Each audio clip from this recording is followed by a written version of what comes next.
The chandeliers cast a cold, sharp light across the Aurora Medical Gala, hitting every face as if the room expected a performance. 500 guests turned toward the stage, where my father stood, his white coat buttoned with the ease of a man who never questioned his authority. I sat at a back table, tucked between the catering staff and a tall plant. I stayed still the way I'd learned years ago when disappearing felt safer than speaking. "And now," my father announced, "let me introduce my family." My mother rose first, wrapped in burgundy silk. A polite wave, a modest smile. Then Leon stepped up, all effortless charm and confident posture, shaking hands like a man who believed the world applauded only for him. His wife Callie followed her dress, catching the light as she positioned herself for the photographers. "And somewhere back there," my father added, peering toward my corner, "is my daughter Marin. She does something with children, babysitting, I think." A few guests chuckled. He continued, "Not exactly a real career, but someone has to watch the little ones while the rest of us save lives." This time the laughter filled the ballroom. It hit harder than I expected, sharper around the edges. My hands stayed folded in my lap, but something settled tightly in my chest, a familiar pressure I had carried since childhood, now pressing against my ribs with new urgency. I could feel my pulse throbbing in my throat. My phone buzzed. Alicia, my banker at Sterling & Co. "Confirmation needed. 36M transfer ready, waiting for your authorization." $36 million. The mortgage that would fund my father's new rehabilitation wing. The project he had pushed for 3 years. A project that required my approval. I discovered the irregularities 6 weeks ago. The application had crossed my desk at Sterling & Co., and I had immediately recused myself from the formal review process. Protocol demanded that much. But curiosity, or perhaps something deeper, had pulled me back to the file during late nights when the office emptied. I had flagged the discrepancies through proper channels, requested a deeper audit, and waited. The audit confirmed every concern. Now, sitting in the back of my father's gala while he mocked my career to 500 of his closest admirers, I made a decision I had been circling for weeks. I typed 2 words, "cancel transfer."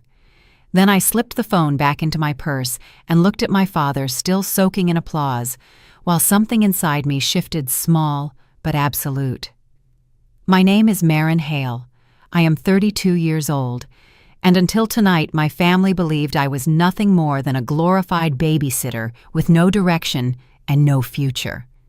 They didn't know I had spent 8 years building early intervention centers from nothing. They didn't know national organizations relied on my assessments to determine which programs actually helped children. They had no idea their prized hospital expansion lived or died by my signature. They were about to learn.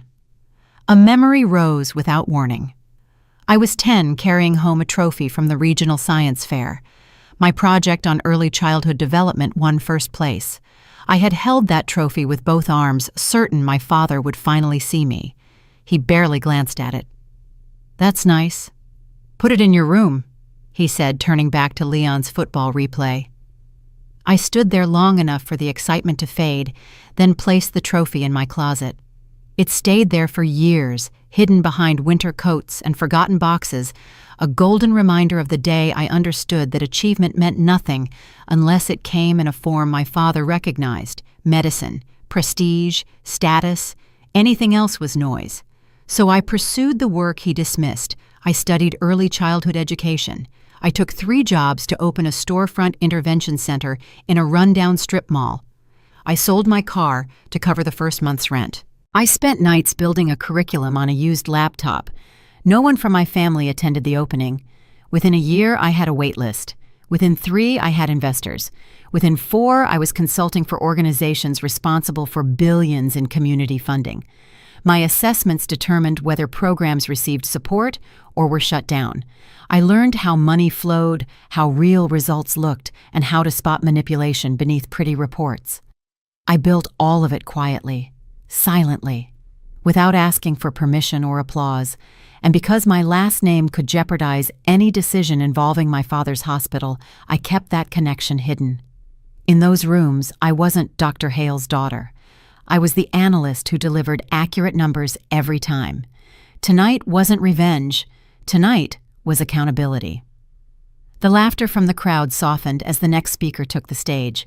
My parents settled back into their chairs, unaware of the ground shifting beneath them. My brother whispered something to Callie that made her smile. My mother adjusted her necklace the way she always did when she wanted everything to look pleasant and controlled. They had no idea the foundation of their world had already cracked. My phone buzzed again. Alicia. Transfer canceled. Freeze request submitted. Standing by. The lights dimmed slightly as the next presenter walked forward, Evan Pierce from Sterling & Coming. He carried himself with the steady confidence of someone who understood the weight of his words. As he looked across the room, his eyes found mine. A small nod. Nothing theatrical, just acknowledgement that a line had been crossed and the truth was on its way. He stepped up to the microphone. I drew a slow breath and sat straighter in my chair, hidden at the back of the ballroom, yet more visible than I had ever been in my family's eyes. The life I had lived in silence was about to collide with the family who had never believed I could build anything at all. And I wasn't afraid. Not anymore. The chandeliers dimmed to a cooler shade, and the shift in the room felt immediate, like pressure dropping before a storm. Conversations quieted. Forks paused mid-air. My heartbeat was slow and deliberate, as if preparing for impact. On stage, Evan Pierce adjusted the microphone. He wasn't a dramatic man. He didn't raise his voice or try to command attention. He didn't need to. His presence carried the sort of calm authority people listen to without thinking. Behind me, a server bumped a tray, 2 glasses clinking together. The sound made my spine tighten.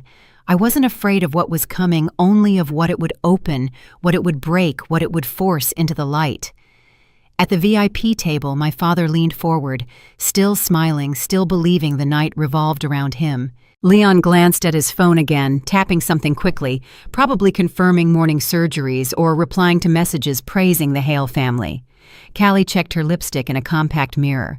My mother kept her hands folded neatly in her lap, her attention fixed on the stage, as if she could sense something shifting. None of them knew the storm was already here. Evan cleared his throat. Before we continue with tonight's program, Sterling & Co. must address an urgent matter concerning one of our major partnerships. A low wave of murmurs moved through the ballroom. My father's smile tightened. He straightened in his seat, clearly expecting praise another spotlight moment. Our commitment to responsible investment requires strict transparency, Evan continued. Earlier today, our committee identified significant discrepancies in the financial documentation submitted by Aurora Medical Hospital. The room stilled, a silence so tight it hummed. As a result, the $36 million mortgage for the new rehabilitation wing has been frozen pending further review. The sound that followed wasn't a gasp. It was hundreds of bodies shifting at once. Chair scraping, glasses rattling, someone dropped a fork.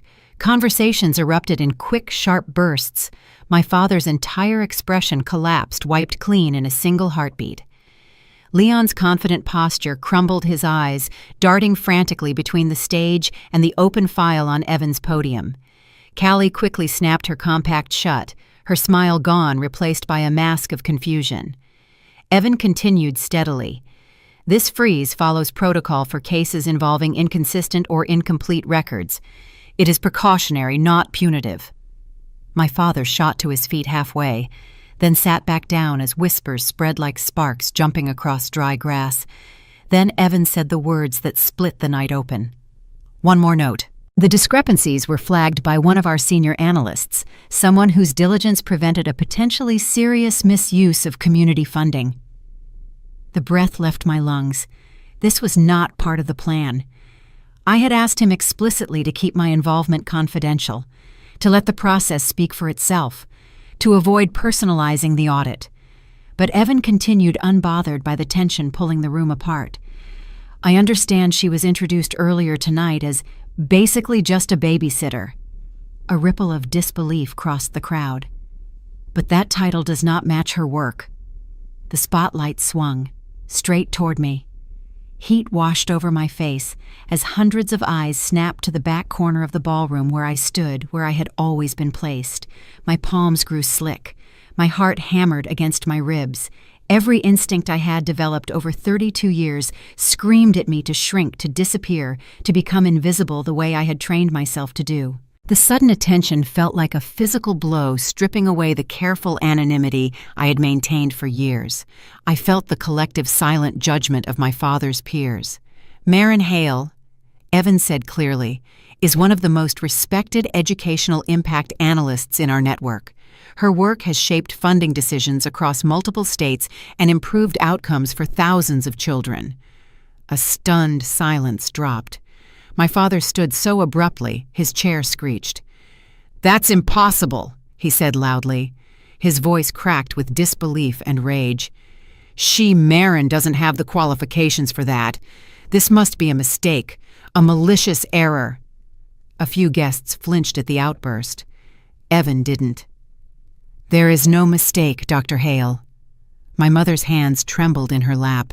Her face had gone pale, as if understanding something she never dared to imagine. Callie lowered her compact slowly. Leon, finally looking away from Evan, stared at me with a profound, terrifying confusion, like he didn't recognize the person he grew up with, or perhaps realizing he never truly knew her. I rose, not because I wanted attention, because the time for hiding was over. "I didn't do anything to embarrass you tonight," I said, keeping my voice even, despite the tremor running through my hands. "I flagged irregularities in the funding documents because it was my job, because transparency matters, because money meant for children should be spent with integrity." My father took a step toward me. "You're doing this to destroy me." "No," I said. "You destroyed your own credibility. You just never expected anyone to notice." A few people gasped quietly. My mother reached out as if trying to stop the moment from becoming real. "Maren, can we speak privately?" "No," I said softly. "I've been private my whole life. Tonight the truth belongs here." My father looked at me with something deeper than anger, fear. The kind of fear that comes when the narrative you've shaped for decades begins to collapse. Around us, the ballroom buzzed, doctors trading looks, donors whispering, the entire event unraveling in real time. For once, I didn't shrink. I didn't lower my eyes. I didn't apologize for existing. A door inside me that had been locked for years finally opened. My phone buzzed. "Evan. Committee convenes at 9 a.m. They want you as a present." I typed back a single word, "understood."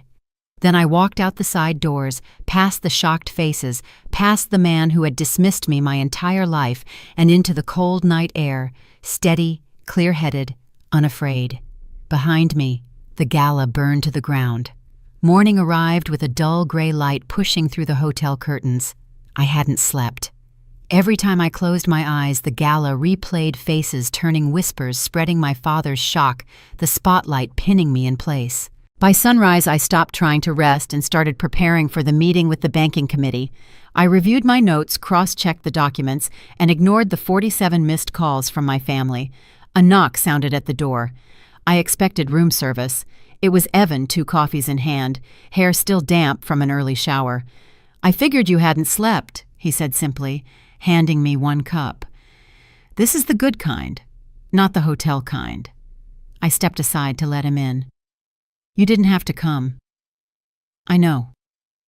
He sat in the armchair, calm in that steady way he had. "But after last night, checking on you felt like the responsible thing." I let out a slow breath.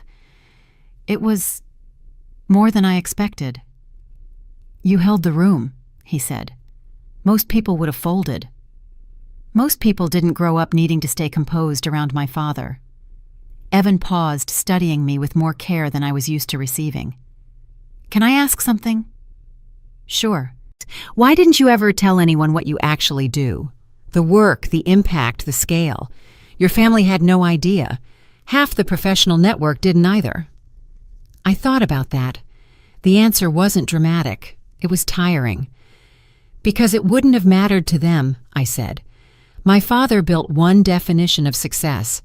If you weren't in that lane, you didn't exist. I stopped trying to get credit and just did the work."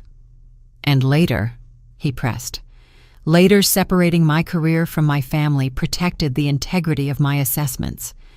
If people knew I was his daughter, every decision would be questioned. Evan nodded slowly. So last night forced the two worlds together, whether I wanted that or not.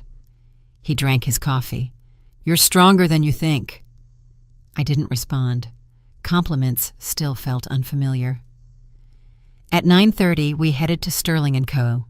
The elevator ride was silent, but not tense, more like two people saving energy for what mattered. The committee room was cold, clean, and formal. Nothing decorative, nothing distracting. 3 members sat across from me. Their files were open-tabbed and precisely arranged. Margaret Chen, the chair, spoke first. Ms. Hale, we've reviewed your findings. Before we proceed, I want to be clear. Your family's involvement is irrelevant. This discussion is strictly professional. That's why I recused myself, I said. The discrepancies were found through the standard review pipeline. Walk us through your analysis, she said. For an hour, I explained everything. No dramatics, just clean data. Therapy hours that didn't match state logs. Purchases that doubled market cost. Outcome reports too perfect to be real. Patterns repeating across quarters. By the time I finished, the room was quiet. In a different way, evaluation quiet, not skepticism. Margaret set her notes down. This is thorough work and deeply concerning. A beat passed. We're ordering a full audit of Aurora Medical's finances for the past 3 years, she continued. The freeze remains. Expected. But hearing it aloud still hit hard. And, she added, we want you to consult with the audit team. You understand early childhood metrics better than anyone in our network. I met her eyes. I can do that, but my family will accuse me of bias. Your record outweighs their accusations. The meeting adjourned. Evan stepped beside me as we left the room. Well, he asked. I searched for the word. Right. That's because you're finally operating with the power you built. My phone buzzed. Mom, we need to talk. Please come home. I read the message twice, feeling something settle inside me. Not fear, not anticipation, just a quiet readiness. I guess this day isn't over, I said. It never is, Evan replied. Call me if you need backup. I didn't promise I would. But something in his steady presence made the drive ahead feel less daunting. The drive to my parents' house was steady, not dramatic. No storm clouds, no cinematic wind, just a cold, plain afternoon and a street I knew too well. The house looked the same as always, but I wasn't. My mother opened the door before I knocked. She looked drained, like the last 24 hours had stripped away the practiced calm she wore for decades. Marin, she said softly, thank you for coming. Inside the house felt smaller, familiar but distant, like it belonged to a past version of me. The same framed photos lined the hallway. Leon's medical school graduation, my father's awards, a family portrait from 15 years ago where everyone smiled except me, my expression carefully neutral, already learning to disappear. We sat in the living room. She wrung her hands once, then stopped as if catching herself. I didn't know, she said, about your work, about any of it. I should have. I'm sorry. I know you didn't, I said. No one did. I believed what your father said, and that was wrong. I didn't fill the silence for her. She took a breath. I want to fix things, at least with you. I don't need you to fix it, Mom, I said quietly. I just needed someone to see me. Her eyes filled not dramatically, but with the kind of quiet regret people don't perform. I see you now, she whispered. For the first time, I believed her. She hesitated, then added, Your father wants to talk to you. He's in his study. Of course he was. I stood. I'll hear him out, but I'm not apologizing. I'm not asking you to. The study door was closed. I knocked once. Come in, he said. My father looked smaller without an audience. No white coat, no stage, no applause. Just a man sitting behind a desk, staring at consequences he never imagined would reach him. I reviewed your work, he said without greeting. The real work. And And I was wrong about you. Completely." The words fell flat, not from insincerity, but from sheer unfamiliarity, like he had never said them to anyone before. He talked about expectations, about control, about shaping a family image until it became a cage. I listened, but I didn't cushion anything for him. When he finished, I said, "Your apology doesn't undo the harm." "I know, but I heard you." He nodded once as if that alone was more than he expected. Before I left, I added, "If you ever call me a babysitter again, we're done. Permanently." A faint, tired smile touched his face. "Fair." I stepped into the hallway lighter, not healed, but unstuck. The version of me who used to shrink in this house no longer existed. I walked out into the cold air, keys in hand, spine straight, ready for whatever came next. 2 weeks after the gala, the investigation expanded beyond anything I had anticipated. I was reviewing supplemental documents at Sterling & Co. when the pattern emerged, not gradually, but all at once like a puzzle clicking into focus. The discrepancies at Aurora Medical weren't isolated. They connected to a web of contractors, vendors, and financial intermediaries that stretched across state lines. I sat back in my chair, the weight of the discovery pressing against my chest. Therapy hours that didn't match state logs, equipment purchased at double market cost from unknown vendors, staffing ratios that defied physical capacity, outcome metrics too smooth, too perfect, lacking the messy reality of true human development. It wasn't incompetence. It was systemic. It was a fraud. And my father's signature was on half the documents. The image of my childhood science fair trophy flashed sharply in my mind. The one he'd dismissed told me to put in my room, still hidden behind winter coats, where I'd placed it 22 years ago. He hadn't just ignored my work. He was actively corrupting the resources meant for the very children I was fighting for. I called Evan, told him what I found. "I think we're looking at something bigger than one hospital," I said. "The patterns suggest a network." "You know what this means," he replied quietly.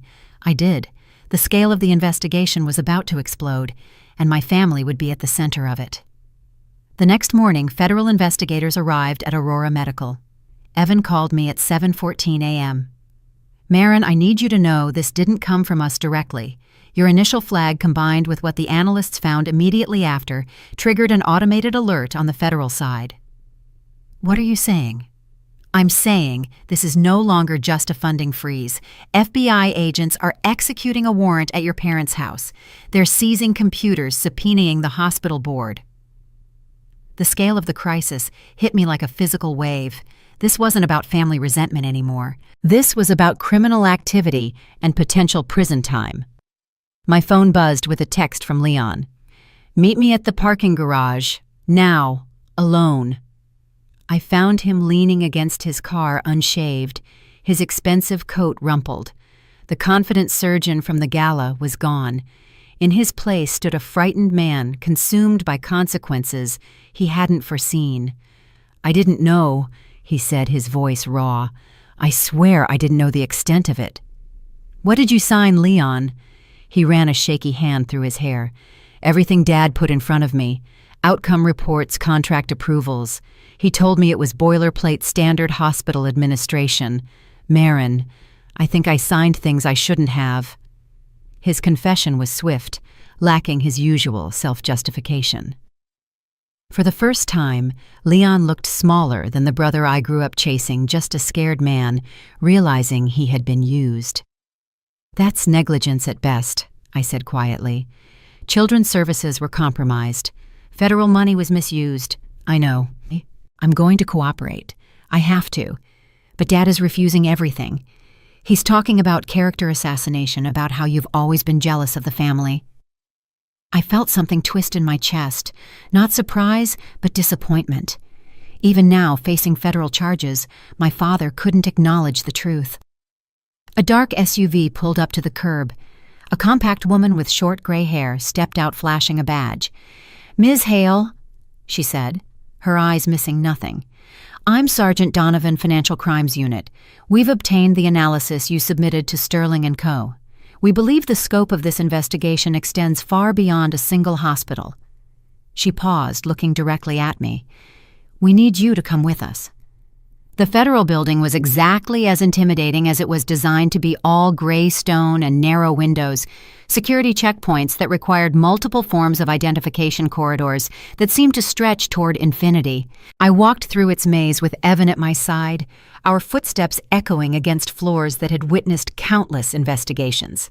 Sergeant Donovan led us to a conference room deep within the building, where 2 other investigators waited alongside a court stenographer. "Thank you for coming, Ms. Hale." Donovan gestured to seats across from them.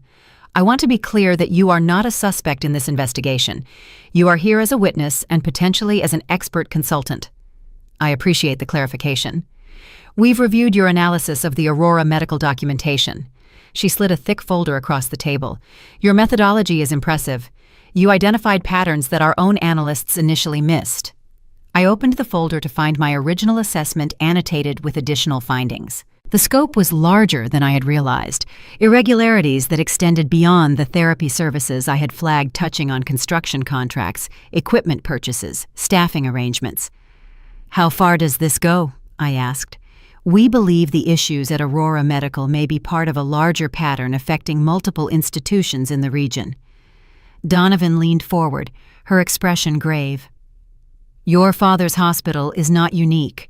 There are indications that similar documentation irregularities exist at several other facilities, all connected by a network of contractors and financial intermediaries." The implications settled like a stone in my chest. This was not just about my family. This was about a system, a pattern, a web of compromised institutions. "What do you need from me?" "Your expertise in impact assessment. You understand how these programs are supposed to function, what legitimate outcomes look like, how funding should flow through the system. That knowledge is invaluable in distinguishing incompetence from deliberate fraud." For the next 3 hours, I walked the investigators through my methodology. I explained how early intervention programs were supposed to operate, what metrics indicated genuine progress versus manufactured results, how financial flows could be traced through legitimate channels versus obscured pathways. They asked detailed questions, took careful notes, occasionally conferred among themselves in technical shorthand. By the time we finished, I was exhausted in a way that went beyond physical fatigue. I had spent years building systems to help children, and now I was using that same expertise to expose people who had corrupted those systems for their own benefit. "Ms. Hale," Donovan said as we prepared to leave, "I want you to understand the significance of what you've contributed today. Your work may help us prevent millions of dollars in future fraud and protect thousands of children from receiving substandard care. That matters." "I hope so." "One more thing." She hesitated, then continued. "We've identified your brother as a person of interest in this investigation. His signature appears on numerous documents that contain irregularities. I want you to be prepared for the possibility that he may face serious legal consequences." I had known this was coming, but hearing it spoken aloud still felt like a blow. Leon, for all his flaws, was still my brother. The child I had grown up with, the teenager who had occasionally defended me against our father's harshest criticisms, the man who had apologized to me just weeks ago. "I understand," I said. "I won't interfere with your investigation." "We didn't think you would." Evan was quiet as we walked back through the security checkpoints, waited until we were outside in the weak winter sunlight before speaking. "That was harder than I expected," he said. "Yes. How are you holding up?" I considered the question. How was I holding up? My family was falling apart around me. My father faced professional ruin. My brother faced potential criminal charges. My mother was caught in the middle of a catastrophe she had spent her life avoiding, and I was the one who had set it all in motion. "I don't know," I admitted. "I keep waiting for guilt to arrive, but it doesn't come. What I feel is mostly relief, like I've been holding my breath for 20 years and I can finally exhale." "That's not surprising. You've been carrying an enormous weight, the weight of being dismissed, overlooked, dismissed again. Setting that down is bound to feel liberating even when the circumstances are complicated." We walked in silence for a block, the city moving around us with its ordinary rhythms, people rushing to meetings, coffee cups in hand, lives unaffected by the drama unfolding in federal conference rooms. "What happens now?" I asked. Now the investigation proceeds. Now lawyers get involved. Now your family decides how to respond to the pressure. Evan paused. And now you decide what role you want to play going forward. What do you mean? You have options, Marin. You could step back from all of this, let the investigators do their work, let your family deal with the consequences on their own. You've already done more than anyone could expect. Or you could continue to be involved. Help us understand the scope of the problem. Assist in developing better oversight systems to prevent this from happening again. He looked at me directly. Your expertise is rare. If you wanted to, you could turn this crisis into an opportunity to reshape how community funding works in this entire region. The idea was both terrifying and exhilarating. I had spent my career building programs that helped children one family at a time, but what if I could influence the systems that determined how billions of dollars in community funding were allocated and monitored? What if I could prevent fraud before it happened, ensure that resources reached the communities that needed them most? I'll think about it, I said. Take your time, but know that whatever you decide, you have people in your corner. When I returned to my hotel room that evening, I found a message from my mother asking me to call. I hesitated, then dialed the number. Marin? Her voice sounded older than it had yesterday, worn thin by stress and sleeplessness. The investigators came to the house today. They had a warrant. I know. I'm sorry. They took boxes of documents. Your father's files, Leon's computers, financial records going back years. She paused, and I heard her take a shaky breath. They told us this might be federal, that there could be charges. Mom, I'm not calling to blame you. The interruption was firm, but not angry. I'm calling because I need you to know something. Whatever happens to this family, whatever consequences come down, I don't hold you responsible. You did what was right. The people who made wrong choices are the ones who should face the results. I felt tears prick at my eyes, unexpected, unwelcome, impossible to suppress. Thank you, I managed. I love you, Marin. I should have said that more often over the years. I should have shown it more clearly. But I do. I always have, even when I was too afraid to stand up for you. I love you too, Mom. We talked for another hour, sharing thoughts and memories that had been locked away for decades. By the time we said goodbye, something had shifted between us, not fully healed, but moving in that direction. I fell asleep that night feeling for the first time in my adult life that I might actually have a family worth salvaging. The audit findings were released 3 weeks after my meeting with federal investigators, and they landed on the medical community like a bomb. The irregularities at Aurora Medical Hospital were worse than anyone had publicly acknowledged. Inflated billing for services never rendered. Equipment purchases at double market value from vendors with suspicious connections. Staff positions that existed only on paper. And at the center of it all, a pattern of documentation that suggested deliberate falsification rather than mere incompetence. My father was suspended from his administrative positions, pending the outcome of the investigation. Leon was placed on administrative leave from his surgical practice. The hospital board convened emergency meetings that stretched through the night. Media vans appeared outside the Hale family home, their cameras recording every coming and going for the evening news. I watched the coverage from my hotel room, feeling like a stranger observing a distant disaster. The family I had grown up in was being dismantled before my eyes, and some part of me still expected to feel grief or guilt or something other than this strange, hollow relief. The calls started coming soon after the news broke. Colleagues expressing shock and support. Professional contacts offering opportunities to discuss my work in interviews and podcasts.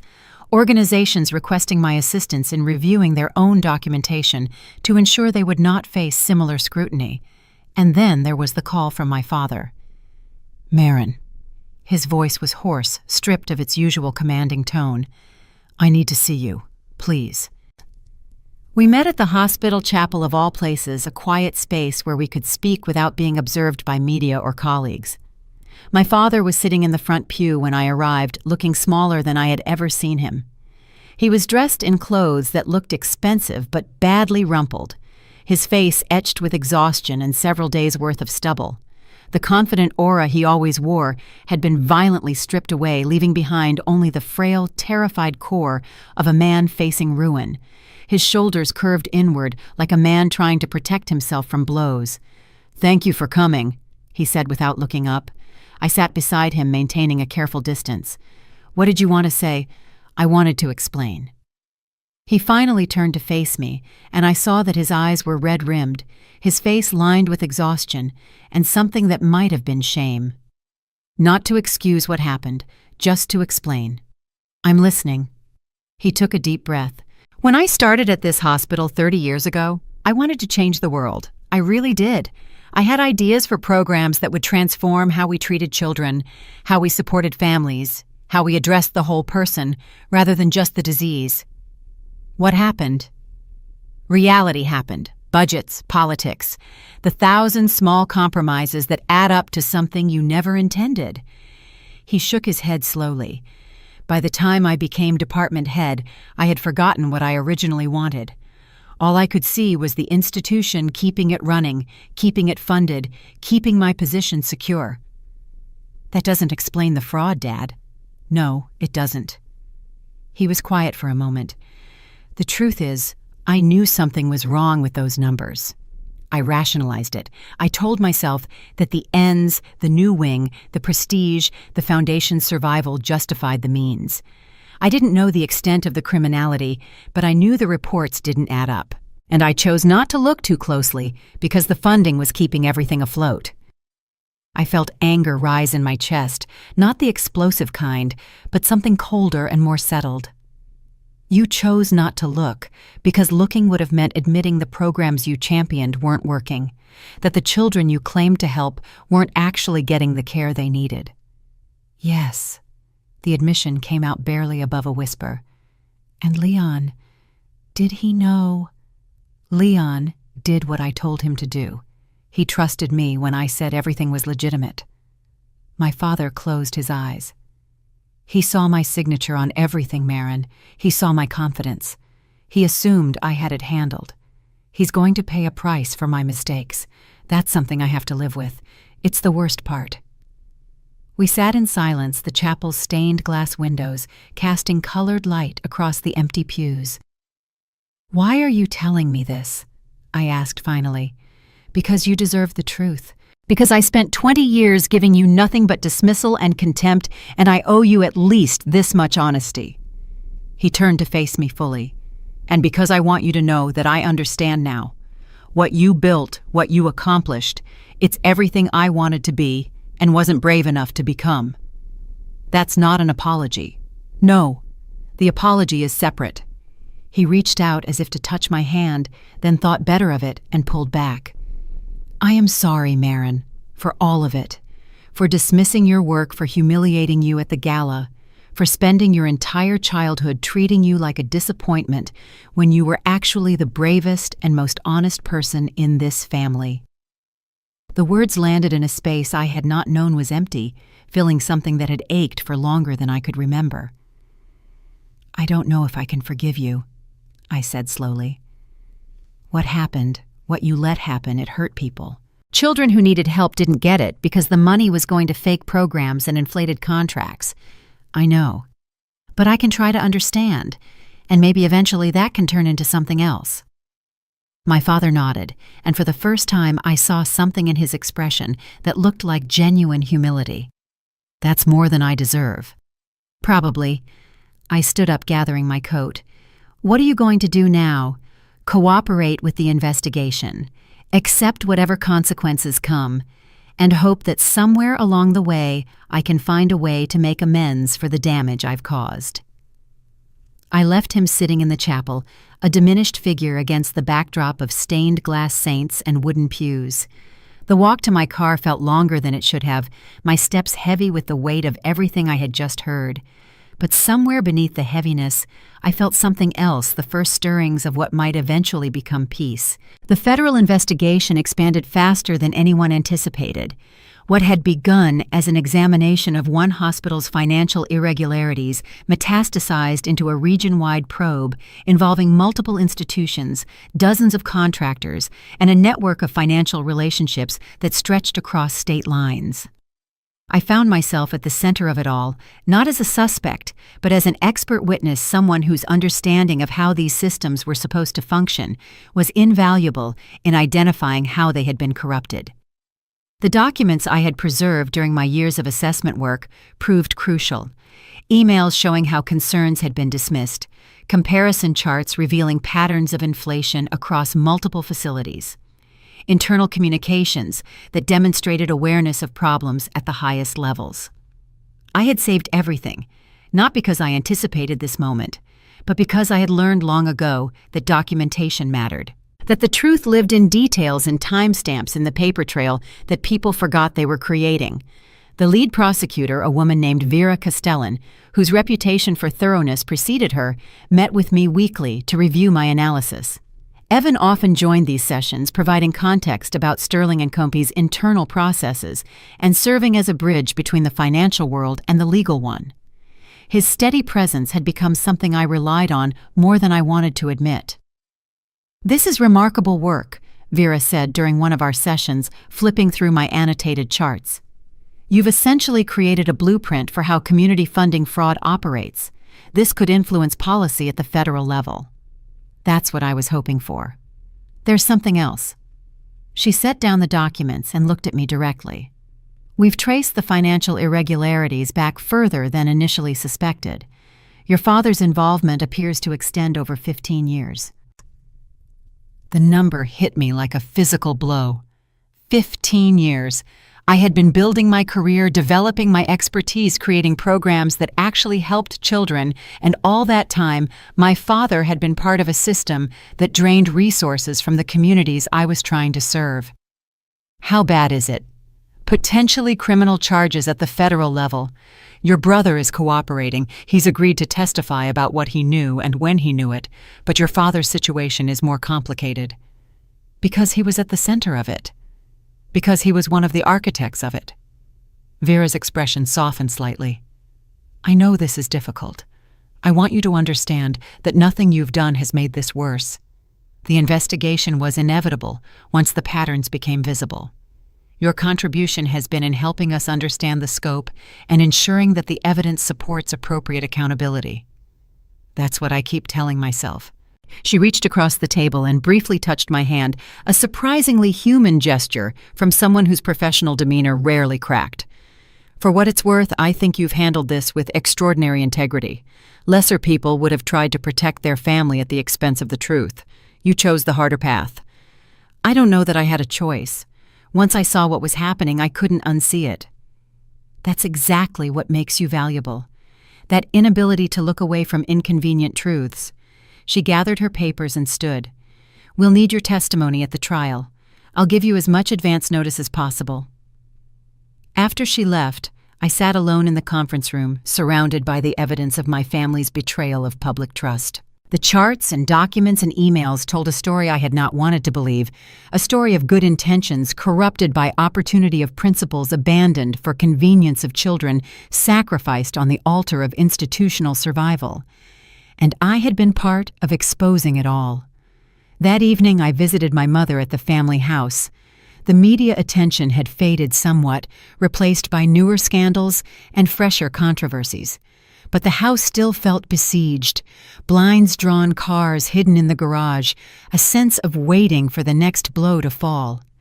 She met me at the door, looking older than her years, her elegance diminished by worry lines and sleepless nights. "The lawyers came again today," she said, as we settled into the living room.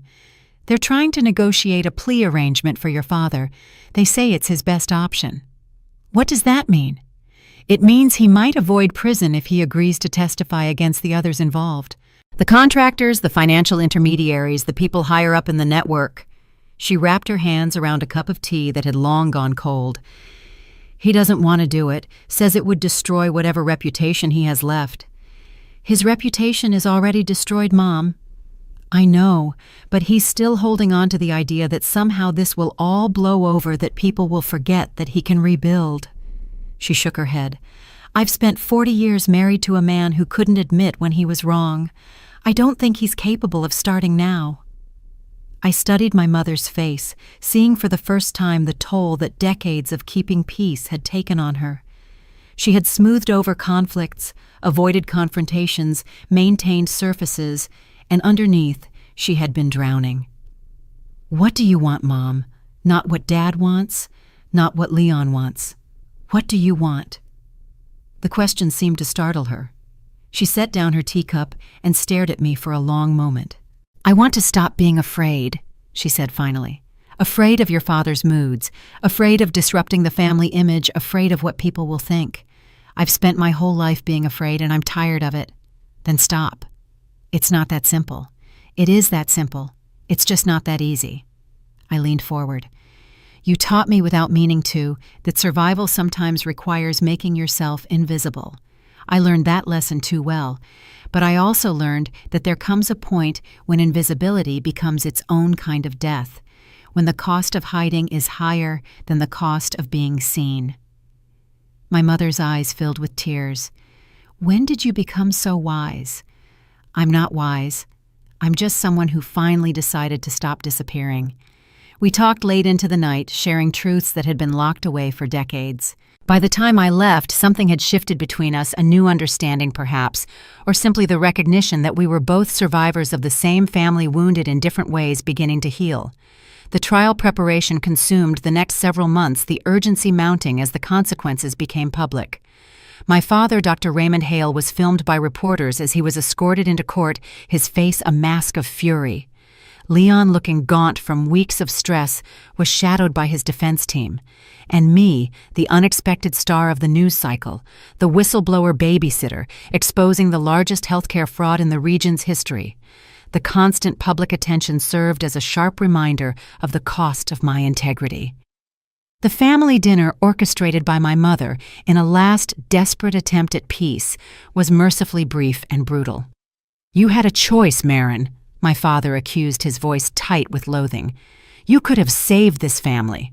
I felt the familiar urge to shrink, to apologize, to make myself small the way I had for 32 years. But the woman who had hidden in corners at galas no longer existed. You destroyed it long before I exposed it, I countered, standing to leave. I refused to be complicit in harming children. I walked out of that house knowing I was done with the illusion of family loyalty. My testimony took 3 days of grueling cross-examination. The defense attorneys tried to paint me as a resentful daughter seeking revenge, questioning my qualifications, and using my father's cruel remarks at the gala against me. They suggested I had fabricated evidence, manipulated data, acted out of spite rather than principle. I refused to be drawn into emotion, answering every attack with cold, hard data, letting the documentation speak for itself. But on the second day, something unexpected happened. One of the defense attorneys produced a document I had never seen, an internal memo from Sterling and Combing, suggesting that my initial analysis had contained errors that had been corrected by other analysts before the final report was submitted. Isn't it true, the attorney pressed, that your original findings were flawed, that you made mistakes that others had to fix? My stomach dropped. I hadn't known about the corrections. The collaborative review process at Sterling & Co. meant that multiple analysts touched each report, refining and adjusting as they went. I had always assumed my work was solid, that I had caught everything. I took a breath. I don't know what corrections were made after my initial analysis, I admitted. The review process involves multiple analysts, but the core findings, the patterns of inflation, the discrepancies in service logs, the documentation irregularities, those were accurate. The corrections, if any, would have been refinements, not reversals. The attorney smiled, sensing blood in the water. So you admit you made mistakes? I admit that I'm human, that collaborative analysis improves accuracy, that the final report, the one that triggered this investigation, was the product of multiple experts, not just me. I met his eyes directly. But the fraud was real. The children who didn't receive services were real. The money that disappeared into fake contracts was real. Those facts haven't changed. The courtroom was silent. Vera Castellan, the prosecutor, rose smoothly, her posture radiating controlled confidence. "Objection, Your Honor," she stated. "The defense is misrepresenting the standard operational procedure of collaborative review. Ms. Hale's initial findings were substantially accurate, leading to the audit. Any subsequent internal revisions are irrelevant to the core accusation of fraud perpetrated by the defendants." The judge sustained the objection, but the seed of doubt had been planted in the jury's mind. As I stepped down for the afternoon break, Evan was waiting outside the courtroom doors. His face was a study in controlled fury. "That memo was a cheap shot," he muttered, steering me away from the milling reporters. "They're trying to discredit the source, Marin. That's all it is." That night, I sat alone in my hotel room, replaying the moment. For the first time since the gala, I felt doubt creeping in. Had I been arrogant? Had I assumed too much about my own accuracy? Had my personal feelings about my father colored my analysis in ways I hadn't recognized? Evan called at 10 p.m. "I heard about the memo," he said. "I pulled the records. The corrections were minor formatting issues, a few decimal points. Nothing that changed the substance of your findings." Why didn't I know about them? Because that's how the review process works. Everyone's work gets refined. It doesn't mean your analysis was wrong. It means it was part of a system designed to catch small errors before they become big ones. He paused. "Marin, you didn't make a mistake. You uncovered the truth. The defense is trying to distract from that." "I know. But for a moment in that courtroom, I wondered if they were right. If I had let my feelings about my father cloud my judgment." "Did you?" "I thought about it, really thought about it." "No. I recused myself from the formal review. I flagged the discrepancies through proper channels. I documented everything. If anything, I was harder on the evidence because it involved my family, not easier." "Then trust that. Trust the work you did. Trust the person you've become." The simplicity of his words cut through the doubt like a blade. "Thank you," I said quietly. "Get some sleep. Tomorrow's the last day of your testimony. After that, it's out of your hands." I hung up the phone and stared at the ceiling, feeling the weight of the past months pressing down on me. Tomorrow I would face the courtroom one more time. I would answer their questions, endure their attacks, and let the truth speak for itself. And then I would have to find a way to live with whatever came next. 3 weeks after my testimony concluded, Vera Castellan called with news that shattered whatever fragile equilibrium I had built.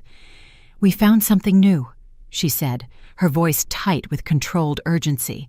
"Something buried deep in the acquisition documents for the Aurora medical expansion." "What kind of something?"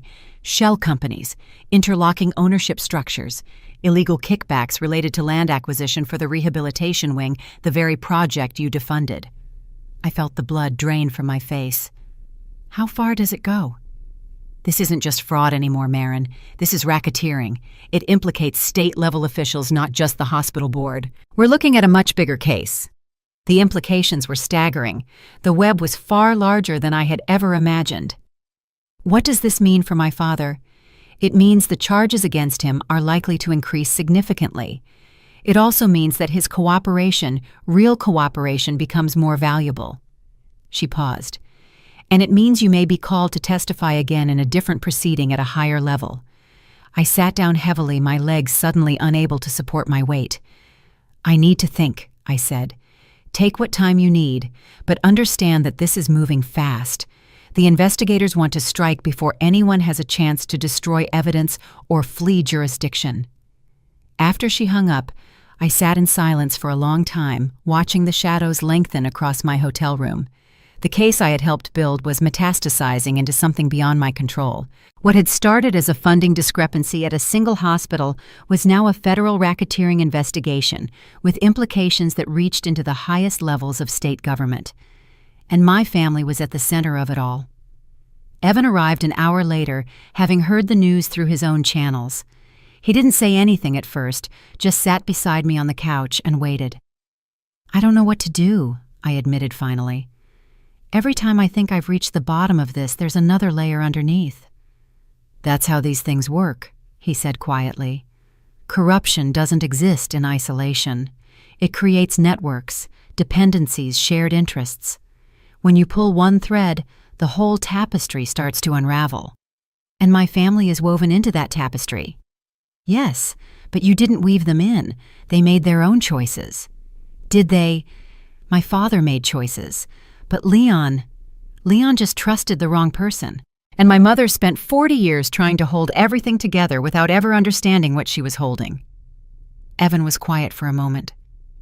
"You can't save them, Marin.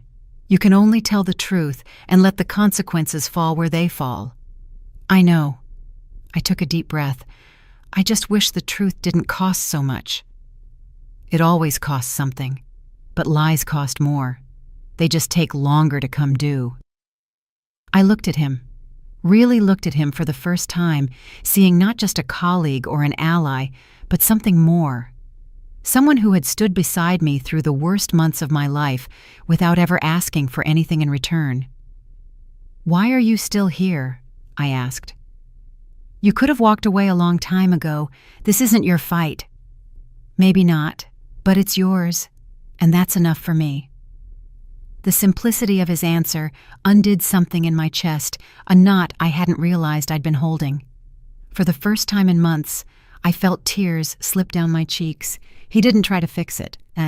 He just sat with me while I cried, his presence steady and undemanding, a reminder that even in the darkest moments, I wasn't alone. The expanded investigation moved with terrifying speed. Within 2 weeks, federal agents had executed warrants at 3 state agencies, 2 contracting firms, and the offices of a state senator whose campaign had received significant donations from entities connected to the Aurora Medical Network.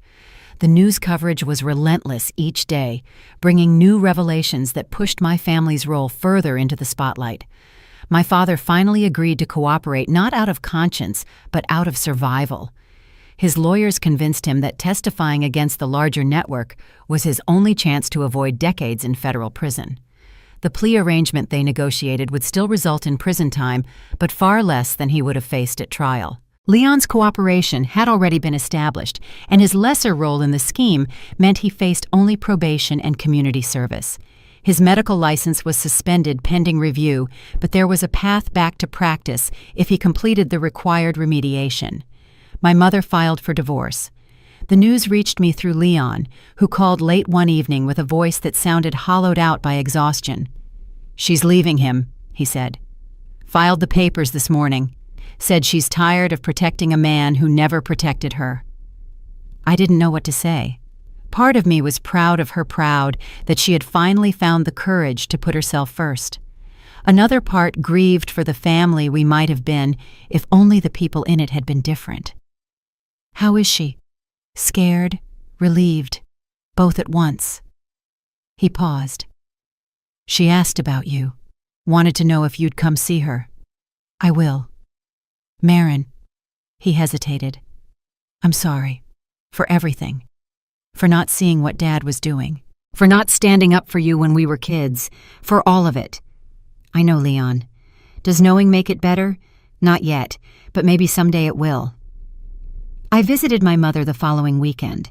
The house was being prepared for sale, too large, too expensive, too full of memories she no longer wanted to carry. She was staying in a small apartment near the university, a space that felt nothing like the elegant home she had maintained for 40 years. "I should have done this decades ago," she said as we sat together on her modest couch. "But I was afraid of being alone, afraid of what people would think, afraid of losing the life I had built, even if that life was built on sand." "What changed?" "You did." She looked at me with eyes that held both sorrow and pride. "Watching you stand up for what was right, even when it cost you everything, it showed me what courage looks like. I realized I had spent my whole life being comfortable instead of being brave." "It wasn't courage," I said. "It was just, I couldn't look away. Once I saw the truth, I couldn't pretend I hadn't." "That's exactly what courage is. Seeing clearly and acting accordingly, even when it's terrifying." She reached out and took my hand. "I'm proud of you, Marin. I should have said that years ago, but I'm saying it now, and I mean it with everything I have. The words landed in a space that had been empty for so long, I had forgotten it was there.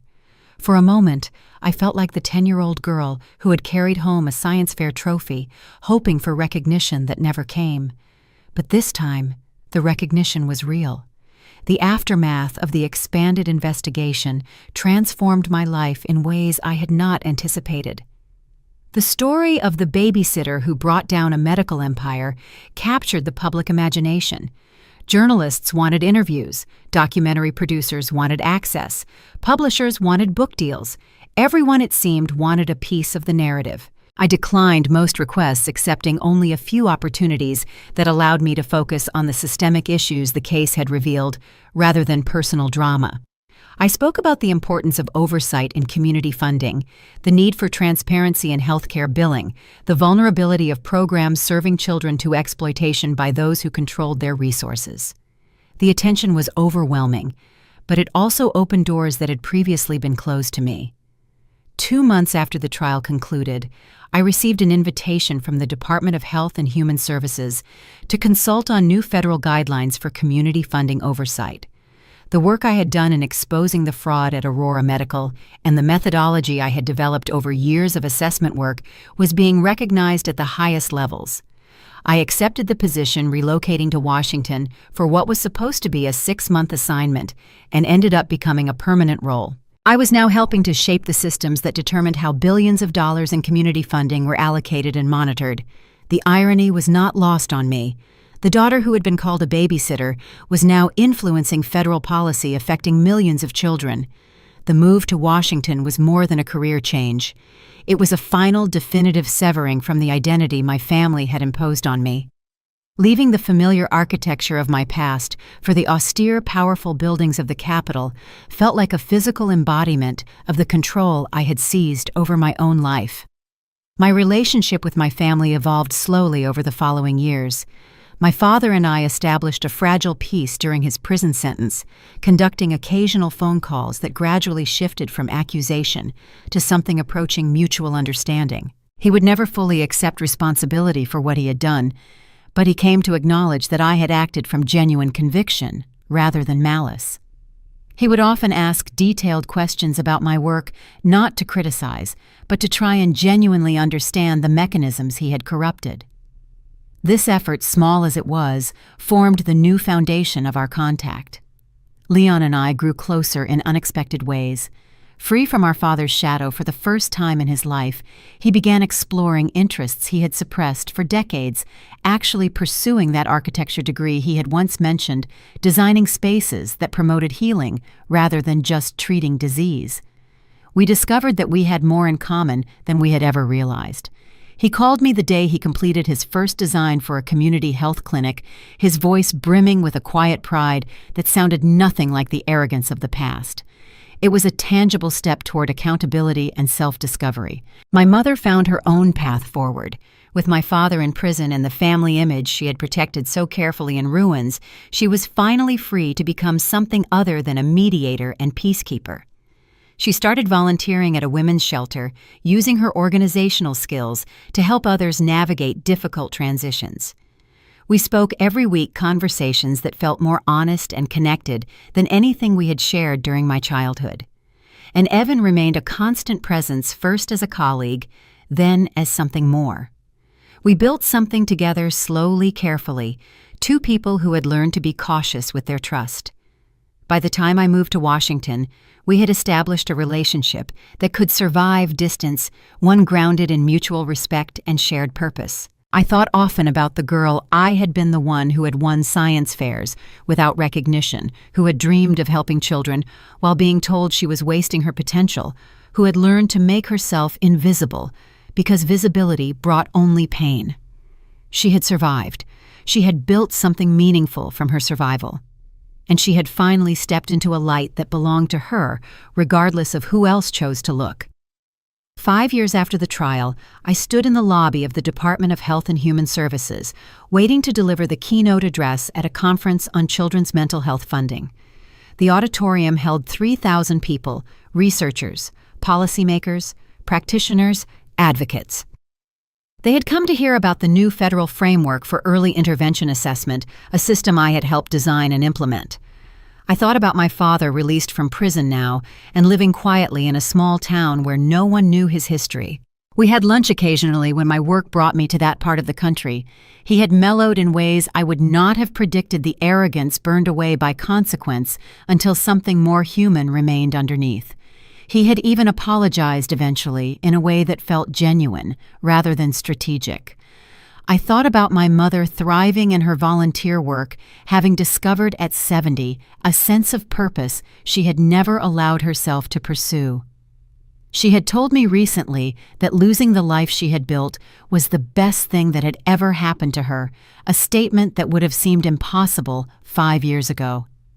I thought about Leon designing buildings now, instead of performing surgeries, having found in architecture the creative fulfillment that medicine had never provided. He sent me pictures of his projects sometimes, and I displayed them in my office as reminders that people could change when given the chance. I thought about Evan, who had proposed 6 months ago, in the quiet way he did everything. No grand gesture, just a simple question asked over morning coffee. We were planning a wedding for the spring, something small and meaningful, surrounded only by people who had seen us at our worst and loved us anyway. And I thought about the children, all the children whose lives had been touched by the work I had dedicated myself to, the ones whose emotional development had been supported by evidence-based programs, the ones whose families had received resources that actually reached them rather than disappearing into fraudulent billing systems, the ones who would grow up with better tools for navigating a complicated world because someone had believed their well-being was worth measuring and protecting. That morning before leaving the hotel, I had opened the small box I carried with me to every major speaking engagement. Inside, tarnished but intact, sat the science fair trophy I had won at age 10, the one my father had dismissed, the one I had hidden in my closet for 22 years. I had retrieved it from my childhood bedroom during my mother's move, finding it exactly where I had left it buried beneath winter coats and forgotten boxes. Now I carried it as a reminder. Not of the dismissal, but of the woman who had grown strong enough to stand in the light. The conference organizer appeared at my elbow. "Dr. Hale, they're ready for you." I walked to the stage, climbed the steps, and looked out at the sea of faces waiting to hear what I had to say. "Good morning," I began. 5 years ago, I was introduced at a medical gala as nothing more than a babysitter. My father stood on a stage much like this one and told 500 people that I had no real career, no real accomplishments, nothing worth mentioning. A murmur rippled through the audience, those who knew the story, recognizing the reference, those who did not, leaning forward with curiosity. That moment changed my life. Not because of the humiliation, I had experienced plenty of that before, but because it forced me to ask a question I had been avoiding. Was I going to spend the rest of my life accepting other people's definitions of my value? Or was I going to step into the light and show them who I really was? I paused, letting the question settle into silence. I chose to step into the light, and what I found there was more complicated than I expected. I found fraud and corruption at institutions I had once respected. I found family members who had participated in systems that harmed the children I had dedicated my career to protecting. I found consequences that rippled outward in ways I could not control or predict. But I also found something else. I found colleagues who believed in the work. I found systems that could be reformed when the right pressure was applied. I found thousands of people across this country who cared as deeply as I did about making sure that children received the support they deserved. I looked out at the audience, the researchers who would publish findings that shaped policy, the administrators who would implement programs that touched lives, the advocates who would fight for funding that might otherwise disappear. "The work we do matters," I said. "Every assessment that ensures resources reach the communities that need them. Every program that helps a child learn to regulate their emotions, communicate their needs, and trust the adults in their lives. Every dollar that flows through transparent systems to organizations that actually deliver what they promise." I was called a babysitter as an insult. But caring for children, truly caring for them, protecting them, helping them grow into the people they're meant to become is one of the most important things a person can do. It requires skill and dedication and an unwavering commitment to the truth, even when the truth is uncomfortable. So if anyone ever tells you that the work you do is unimportant, that supporting children is somehow less valuable than other pursuits, that expertise in human development is soft or impractical or unworthy of respect, remember this. The person who was dismissed as a babysitter helped expose the largest community funding fraud in this region's history, and now helps set federal policy affecting millions of children. I reached into my pocket and pulled out the small trophy I had carried with me that morning, tarnished, dented, but still intact. The child who once hid her science fair trophy in the back of a closet grew up to write the rules for accountability. I set the trophy on the podium where everyone could see it. Our work matters. Our expertise matters. Our commitment to the truth matters. I looked directly at the audience, feeling the weight of everything I had experienced, the pain, the growth, the transformation pressing against my heart. Thank you for caring about children. Thank you for doing this work despite the obstacles. And thank you for being part of a community that believes every child deserves the chance to thrive. The applause began slowly, then built to something overwhelming, 3,000 people rising to their feet, their response washing over me like a wave of acknowledgement I had waited my entire life to receive. But standing there looking out at the sea of faces, I realized something that surprised me. I did not need their applause anymore. I had never done this work for recognition or validation or the approval of people who had once dismissed me. I had done it because it was right, because children deserved advocates who would fight for them, because the truth mattered even when it was painful. Because somewhere inside me, the girl who had been overlooked and dismissed had grown into a woman who refused to be silent, and that was